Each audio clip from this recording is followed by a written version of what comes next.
The One-Page Financial Plan, A Simple Way to Be Smart About Your Money. Book by Carla Richards. Introduction.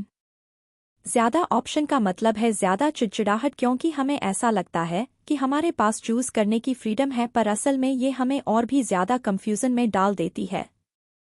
Karl Richards के dog जीक को पेट में कुछ problem हो गई थी, तो उसे डॉक्टर के पास ले जाना पड़ा। डॉग की कंडीशन चेक करने के बाद डॉक्टर ने उन्हें 3 ऑप्शन दिए।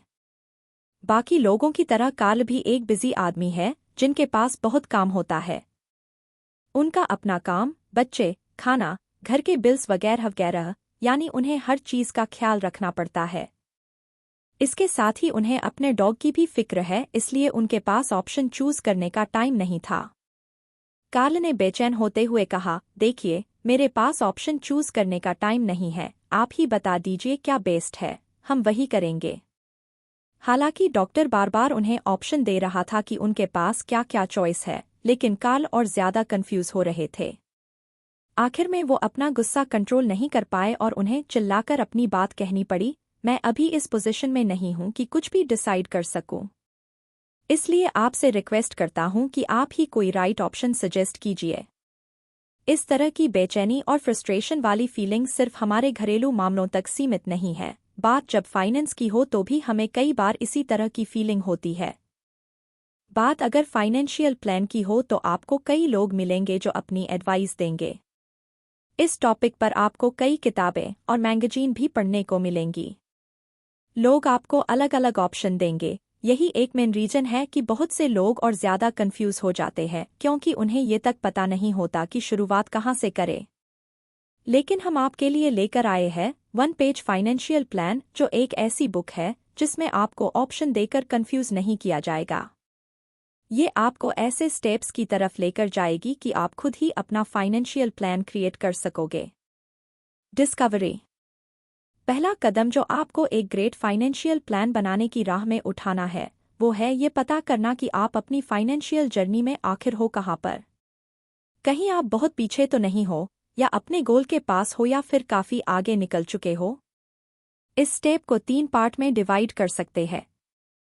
कुछ लोगों को ये पता करने में थोड़ा ज्यादा टाइम लग सकता है कि उनकी करंट फाइनेंशियल सिचुएशन क्या है, जबकि कुछ लोगों को फौरन पता चल जाता है। ये स्टेप कंप्यूटेशन, फाइनेंशियल लिटरेसी या किसी कॉम्प्लेक्स चीज के बारे में नहीं है। ये पैसे को लेकर आपके डर को फेस करने के लिए एक सिंपल सा प्रोसेस है, और ये पता लगाना है कि क्या आपके एक्शन आपको अपने गोल्स के करीब ले जाते हैं या नहीं। लेकिन आपको भी ध्यान रखना है कि सिंपल का मतलब हर बार इजी नहीं होता। आज हम आपको 3 स्टेप्स के बारे में बताने जा रहे हैं, जिससे आपको अपनी करंट फाइनेंशियल सिचुएशन के बारे में पता चल जाएगा।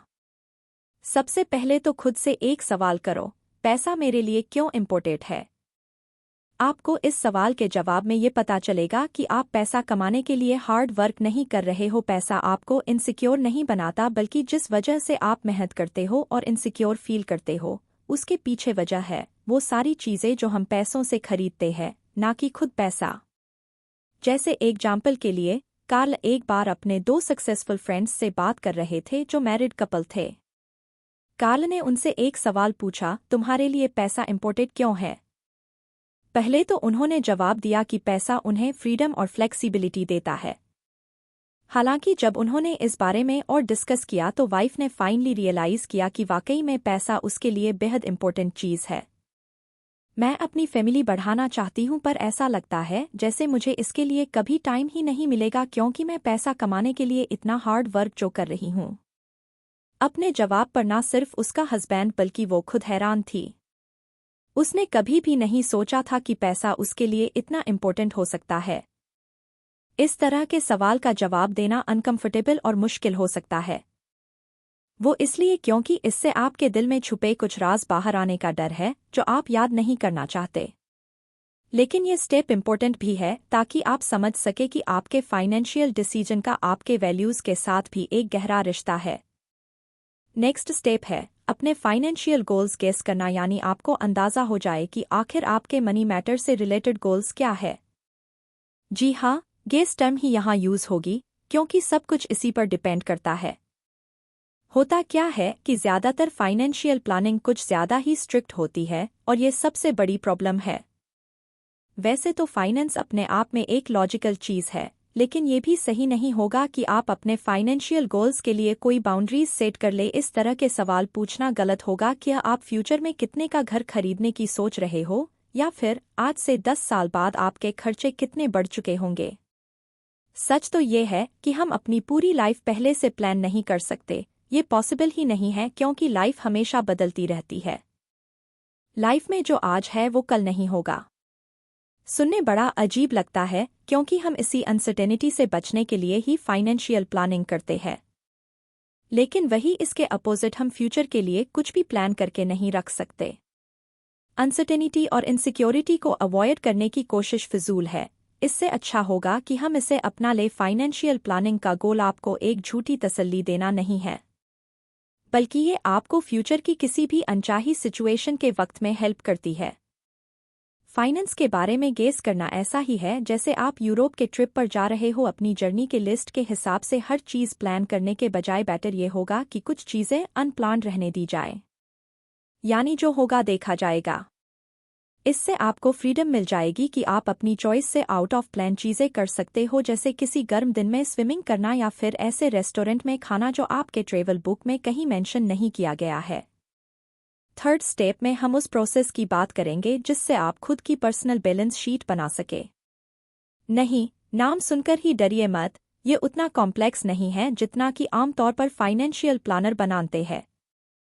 ये पर्सनल बैलेंस शीट जितना जल्दी पॉसिबल हो उतना जल्दी रिजल्ट देती है, और सिर्फ वही इन्फॉर्मेशन यूज करती है जो अवेलेबल हो। पर ये किया कैसे जाता है? तो आपको क्या करना है, एक खाली पेपर लेना है और बीच में एक लाइन खींचनी है। लाइन के लेफ्ट साइड में लिखो एसेट्स और राइट में लाइबिलिटीज। बेसिकली आपको पर्सनल बैलेंस शीट में दो ही तरह की चीज़ें होंगी, वो चीज़ें जो आपकी है यानी एसेट्स, और वो चीज़ें जो आप पर उधार है यानी लाइबिलिटी। जब आपको ये चीज़ें क्लियरली समझ में आ जाएंगी तो आपको खुद ही अपनी करंट फाइनेंशियल सिचुएशन का पता चल जाएगा। एसेट साइड पर आपको हर वो चीज़ लिखनी है जो आपकी है, उसका एग्जैक्ट अमाउंट भी आपको लिखना है। एसेट में आपका बैंक अकाउंट और इन्वेस्टमेंट भी शामिल है। ठीक ऐसे ही लाइबिलिटी साइड में हर छोटे से छोटा खर्चा जो आपने किया है वो लिखो, और साथ में एग्जैक्ट अमाउंट भी लिखो। इसमें आपकी मॉर्गेज, क्रेडिट कार्ड के डेट और लोन आते हैं। हाँ, तो देखा आपने, ये कितना सिंपल है। पर चाहे कितना भी सिंपल हो, ज़्यादातर लोग तो इतना भी एफर्ट नहीं करना चाहते। Spending and saving. अपनी फाइनेंशियल सिचुएशन डिस्कवर कर लेने के बाद अब बारी आती है एक्शन लेने की और अपने गोल्स की तरफ कदम बढ़ाने की। कुछ लोग इस स्टेप को इग्नोर करके ज़्यादा पैसा कमाने के लिए इन्वेस्टिंग जैसे सॉल्यूशन पर फोकस करते हैं, लेकिन असल में ये कोई सॉल्यूशन नहीं है। आप चाहे फाइनेंशियली स्टेबल हो या आपके ऊपर काफ़ी कर्ज हो, तो भी ये कहकर सेविंग ना करने के बहाने नहीं ढूंढ सकते कि आप इन्वेस्टिंग करते हो, क्योंकि इन्वेस्टिंग के लिए भी आपके पास या तो कैपिटल होना चाहिए या एक बैकअप प्लान, ताकि अगर आपको भारी नुकसान उठाना पड़े तो आप फाइनेंशियली सर्वाइव कर सके। पहली चीज़ है अपना फाइनेंस का बजट बनाना, जो कि एकदम इजी और ज़रूरी टास्क है, फिर भी ज़्यादातर लोग इससे बचने की कोशिश करते हैं।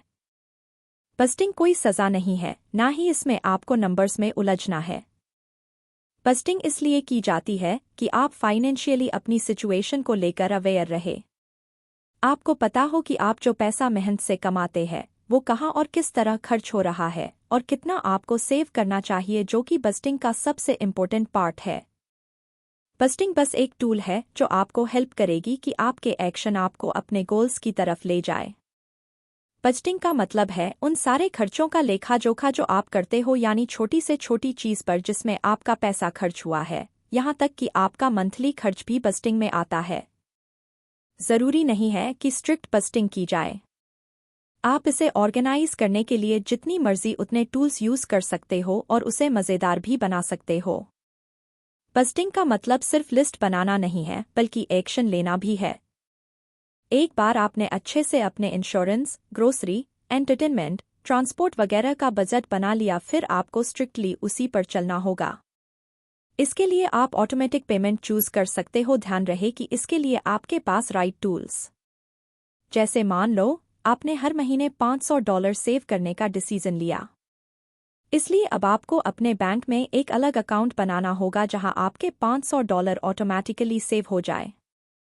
इसी तरह से आप अपने फिक्स्ड मंथली बिल जैसे रेंट या मॉर्गेज, इंटरनेट के खर्चे भी ऑटोमेटिक कर सकते हो। इस तरह से आपको ये तसल्ली हो जाएगी कि आप अपने गोल्स के हिसाब से चल रहे हो और आपकी फाइनेंशियल टेंशन काफ़ी हद तक कम हो जाएगी। मान लो हम अपने फाइनेंस का पूरा कंट्रोल अपने हाथ में रखना चाहते हैं।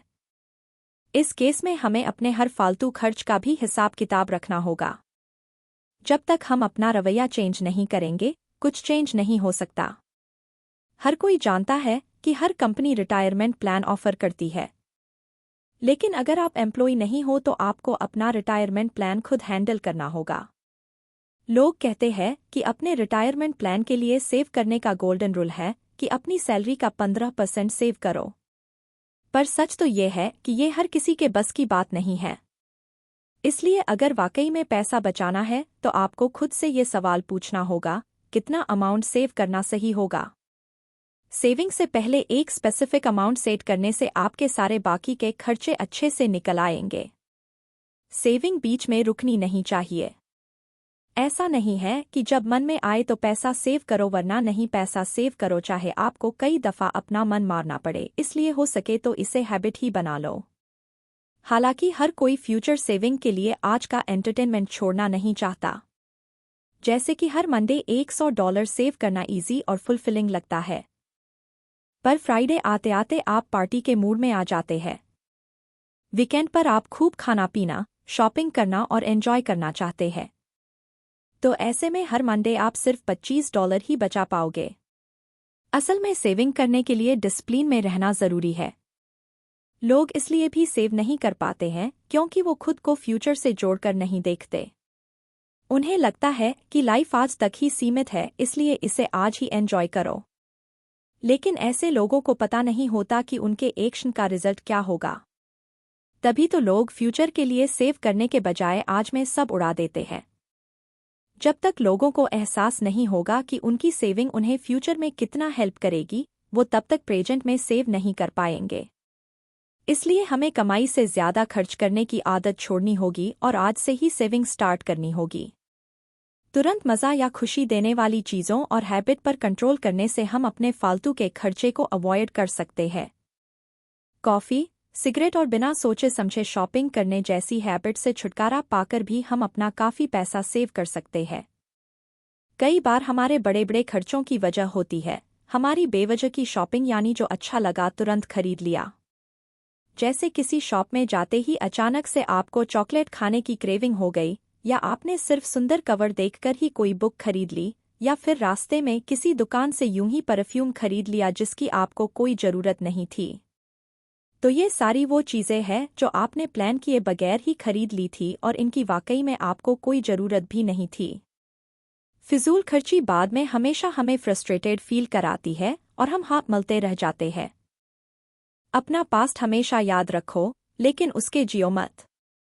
अब आपके पास फ्रीडम की चॉइस है कि आप बेटर और बेटर बन सकते हो। अफसोस करना छोड़ो और सॉल्यूशन ढूंढना स्टार्ट कर दो। तो आज से ही बस्टिंग शुरू कर दो और अपनी कड़ी मेहनत की कमाई हमेशा सोच समझ कर खर्च करो।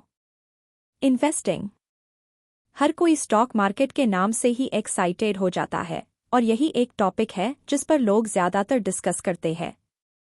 किसी भी फाइनेंशियल मीटिंग में ज़्यादातर कुछ इस तरह के सवाल उठते हैं, क्या मुझे इन्वेस्ट करना चाहिए या नहीं? क्या ये बहुत रिस्की होगा? क्या इतना इन्वेस्ट करना ठीक होगा? असल में हर कोई अमीर होने का कोई आसान सा रास्ता ढूंढना चाहता है। हर कोई चाहता है कि उसे कोई ऐसा स्टॉक मिल जाए जो उसे रातों रात अमीर बना दे, लेकिन इन्वेस्टिंग कोई जादू की छड़ी नहीं है जो आपको मालामाल कर देगी। बहुत से लोग इन्वेस्टिंग को एक रिटायरमेंट प्लान की तरह देखते हैं जो उनका फ्यूचर फाइनेंशियली स्टेबल और सिक्योर बना दे, लेकिन इन्वेस्टिंग इससे कहीं बढ़कर है। ये आपको सिर्फ फ्यूचर ही नहीं बल्कि प्रेजेंट में भी सेफ्टी इंश्योर कर सकती है, ताकि आप रात को चैन की नींद सो सके। इस चैप्टर में आप अपने पैसे इन्वेस्ट करने से रिलेटेड 3 इंपॉर्टेंट चीज़ें सीखेंगे। पहला है अपना पैसा इंश्योरेंस में इन्वेस्ट करना और ये पता करना कि आपके लिए कितना पैसा ज़रूरी है। इंश्योरेंस इमोशन लॉस का रिप्लेसमेंट नहीं है। ये एक सिंपल तरीका है जो आपको ना सिर्फ फ्यूचर में बल्कि प्रेजेंट में भी मन की शांति देगा। पहला सवाल जिसका जवाब आपको देना है वो ये है कि क्या आपको इंश्योरेंस लेने की ज़रूरत है। अगर आपकी फैमिली में से पहले से ही किसी ने इंश्योरेंस लिया हुआ है तो आपको उनसे पता करना होगा और ये देखना होगा कि आपके और उनके सेम बेनिफिट रिपीट ना हो। वहीं दूसरी तरफ अगर आप अपनी फैमिली में अकेले कमाने वाले हो या फैमिली मेंबर्स आपके ऊपर डिपेंडेंट हो तो फिर हाँ आपको इंश्योरेंस ज़रूर लेना चाहिए। मान लो आप मैरिड हो और आपके अभी बच्चे नहीं हुए। मान लो आपने स्कूल की पढ़ाई पूरी नहीं की और ना ही अपना कोई करियर बनाया। तो अगर फ्यूचर में आपके पार्टनर की अचानक डेथ हो जाती है तो आप क्या करोगे। ना तो आप पढ़े लिखे हो कि कहीं जॉब कर सको और ना ही आपका कोई स्टेबल फाइनेंशियल बैकग्राउंड है, तो ऐसे में आपके लिए इंश्योरेंस लेना ही एक सॉल्यूशन है जो आपको फाइनेंशियल प्रॉब्लम से बचा सकता है। दूसरी चीज़ है अपना पैसा डेट में इन्वेस्ट करना। जैसा कि लोग समझते हैं उसके एकदम उल्टा डेट हमेशा बुरा नहीं होता। डेट में अपना पैसा इन्वेस्ट करने के दो तरीके हैं, क्रेडिट कार्ड या मॉर्गेज। मॉर्गेज का मतलब होता है घर या कोई बड़ी चीज़ खरीदने के लिए उधार लिया हुआ पैसा। इमेजिन करो आप एक ऐसे इन्वेस्टर हो जिसे 15% मिनिमम रिटर्न के साथ इन्वेस्ट करने की अपॉर्चुनिटी मिली है। ऐसे में आपकी कोशिश यही होगी कि आप पैसे सेव करो और कहीं से भी पैसा इकट्ठा करके इन्वेस्टमेंट के लिए जोड़ो। हालांकि अगर कोई आपको कहे कि अपने क्रेडिट कार्ड डेट पे करने से आपको सेम अमाउंट का रिटर्न मिलेगा तो शायद आप इस बारे में सोचेंगे भी नहीं। अपना क्रेडिट कार्ड डेट पे करके और एक अच्छा रिकॉर्ड रखकर आप बाद में मॉर्गेज पर लो इंटरेस्ट रेट पा सकते हो और जो भी प्रोडक्ट आप लोगे उन पर आपको हाई डिस्काउंट भी मिल सकता है। घर खरीदते वक्त मॉर्गेज वन टाइम पेमेंट से बेटर होता है, जो डिपेंड करता है कि आपकी इनकम और गोल क्या है। मॉर्गेज होने से आप अपना पैसा दूसरी ज़रूरत की चीज़ों जैसे बच्चों की एजुकेशन और इन्वेस्टमेंट के लिए यूज कर सकते हो। थर्ड और लास्ट चीज़ जो आपको याद रखनी चाहिए वो है स्टॉक मार्केट में इन्वेस्ट करना। अगर आपने स्टॉक्स में इन्वेस्ट करने का मन बना ही लिया है तो अब आपको इसके बारे में ज़रूरी नॉलेज भी होनी चाहिए। ज़रूरी नॉलेज से हमारा मतलब है कि आप सिर्फ पिछली परफॉर्मेंस और बाकी इन्फॉर्मेशन ही मत देखो बल्कि स्टॉक की एनुअल रिपोर्ट पढ़ो। इन्वेस्टिंग में सिर्फ इंट्यूशन और गेस से काम नहीं चलता, आपको लॉजिकल और प्रैक्टिकल नज़रिए से भी सोचना पड़ता है। स्टॉक मार्केट में ही सबके लिए अच्छी होगी जैसी कोई बात नहीं होती है। चाहे आप अपने फाइनेंशियल एडवाइजर पर कितना ही प्रेशर डालें कि वो आपको सही बता दे कि कब और कितना इन्वेस्ट करना है, तो भी कोई आपको बेस्ट जवाब नहीं दे सकता, कोई भी नहीं। और ये बात गांठ बांध लीजिए, अगर आप अपने पैसे को एकदम सही जगह इन्वेस्ट करना चाहते हो तो खुद रिसर्च करो। हालांकि ये बुक आपको निराश नहीं करेगी, वो भी तब जब आप अपनी फाइनेंशियल जर्नी की शुरुआत कर रहे हैं। हम आपको टॉप 3 प्रिंसिपल बता रहे हैं जो आपको इन्वेस्टिंग करने से पहले ध्यान में रखने होंगे। फर्स्ट है डाइवर्सिटी। अपना सारा पैसा एक ही स्टॉक में लगाना समझदारी नहीं है। डाइवर्सिफाई करना सीखो और अपने इन्वेस्टमेंट को बैलेंस करो। इन्वेस्टिंग में हम 60/40 का थंब रूल यूज करते हैं क्योंकि यही सबसे सटीक तरीका है। 60% हाई रिस्क या एग्रेसिव इन्वेस्टमेंट में लगाओ, जबकि आपके पोर्टफोलियो का 40% किसी सेफ और कंजर्वेटिव स्टॉक्स में होना चाहिए जैसे बॉन्ड्स या म्यूचुअल फंड। अब ये जो 60% हाई रिस्क इन्वेस्टमेंट है इसे भी हम 2 पार्ट में डिवाइड करेंगे, 18% इंटरनेशनल स्टॉक्स में और 42 लोकल स्टॉक्स के लिए। ऐसा करना आपको अपना पैसा बैलेंस रखने में हेल्प करेगा और आपके पोर्टफोलियो को भी इम्प्रूव करेगा। सेकंड चीज़ है लो कॉस्ट मेंटेन करो। अब क्योंकि इन्वेस्टिंग कई सालों से चल रही है तो कई लोग ये प्रेडिक्ट करने की कोशिश करते हैं कि कोई स्टॉक अच्छा इन्वेस्टमेंट है या नहीं। इस बारे में कई रिसर्च और सर्वे हो चुके हैं पर कोई सटीक जवाब किसी को नहीं मिला। सिर्फ एक चीज़ जो पता चली है ताकि आपको बेस्ट पॉसिबल हाईएस्ट रिटर्न मिले वो है आपका कॉस्ट। जितना ज़्यादा पैसा आप स्टॉक्स खरीदने के लिए खर्च करोगे उतना ही कम पैसा आपको लॉन्ग रन में मिलेगा। इसलिए अपनी स्पेंडिंग कम करो और इन्वेस्टिंग में लो कॉस्ट मेंटेन करो। तीसरी चीज़ रिस्क और रिवॉर्ड के बीच का रिलेशनशिप। लो रिस्क का मतलब है लो रिवॉर्ड, लेकिन हायर रिस्क का मतलब है हायर रिवॉर्ड। आपकी लड़ाई आपके हाथ में है कि आप अपने रिसोर्सेज और वैल्यूज़ के हिसाब से क्या चूज करते हो। अगर आप हाई रिस्क नहीं लेना चाहते तो फिर एक ही स्टॉक में इन्वेस्ट करो। आज अगर आपने सोच समझकर डिसीजन लिया तो कल आपको कोई बड़ा नुकसान नहीं होगा। स्टॉक मार्केट दुनिया की सबसे वॉलेटाइल जगह है, यानी जहां रोज नए बदलाव होते हैं। इसलिए जीतना है तो आपको भी चेंज होना पड़ेगा। टाइम टू टाइम अपना पोर्टफोलियो चेक करते रहो और उसी हिसाब से डिसीजन लो। साल में एक बार आपको अपने पोर्टफोलियो को रिबैलेंस करना होगा और टाइम टाइम पर खुद भी थोड़ी बहुत रिसर्च करनी होगी। कंक्लूजन। तो इस समरी ने आपको ऐसे सिंपल और इजी स्टेप्स बताए हैं जो आपको अपना फाइनेंशियल प्लान बनाने में हेल्प करेंगे। फाइनेंशियली इंडिपेंडेंट होने के लिए आपको जो प्रोसेस बताया गया है उससे आप अपनी फाइनेंशियल प्लानिंग की जर्नी आसानी से स्टार्ट कर पाएंगे। 1 पेज फाइनेंशियल प्लान बनाने से पहले आपको सबसे पहले इस सवाल का जवाब देना होगा कि आपकी करंट फाइनेंशियल सिचुएशन क्या है। खुद से सवाल करें कि पैसा आपके लिए क्यों इम्पोर्टेंट है। अब इस सवाल का जवाब आपको खुद ढूंढना है। इस समरी से आपने ये भी सीखा कि अपने फाइनेंशियल गोल्स के बारे में कैसे गेस करें और कैसे अपने पर्सनल बैलेंस शीट बनाएं जिसमें आपके एसेट्स और लायबिलिटीज लिस्ट की गई हो। इसके बाद जो चीज़ आपने समझी वो है बस्टिंग, यानी बजट बनाना क्यों ज़रूरी होता है और कैसे हम अपनी पेमेंट को ऑटोमेटिक बना सकते हैं। आपने ये भी सीखा कि हम अपने बेकार के खर्च कम करके पैसे सेव कर सकते हैं, खासकर वो चीज़ें जो हम बिना सोचे समझे खरीद लेते हैं और जिनकी हमें असल में कोई ज़रूरत नहीं होती है। लास्ट में आपने इन्वेस्टिंग के अलग अलग मेथड के बारे में जाना, जिनमें पहला है इंश्योरेंस, दूसरा है डेट और तीसरा है स्टॉक मार्केट। आपने उन 3 टिप्स के बारे में भी जाना जिससे आप स्टॉक मार्केट में इन्वेस्ट कर सकते हैं। यह है डाइवर्सिटी, लो कॉस्ट मेंटेन करना और रिस्क और रिवॉर्ड स्टडी करना। इस समरी में जो स्टेप्स दिए हैं उनकी हेल्प से आप अपनी फाइनेंशियल प्लानिंग स्टार्ट कर सकते हो, लेकिन आपको सक्सेस तभी मिलेगी जब आप इन स्टेप्स को लगातार फॉलो करते रहोगे।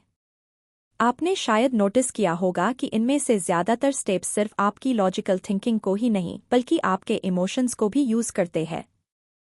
वो इसलिए क्योंकि चाहे आप जी तोड़ मेहनत कर लो या लॉजिकल थिंकिंग यूज़ कर लो, लेकिन आखिर है तो आप एक इंसान ही। एक इंसान जो थकता है, गलतियां करता है, लालच में भी आता है, पर इसके बावजूद इंसान के अंदर कुछ खूबियां भी होती है, जैसे कि वो बहादुर है, हिम्मती है, लगातार डटकर अपने रास्ते पर चलता रहता है और कमिटेड भी है। मुझे उम्मीद है कि जब आप इस समरी को सुन चुके होंगे तो आप एक ऐसे इंसान बनना चाहेंगे जो अपनी लाख कमियों के बावजूद भी हमेशा खुद में इम्प्रूवमेंट लाने की और पहले से बेहतर बनने की कोशिश करता है।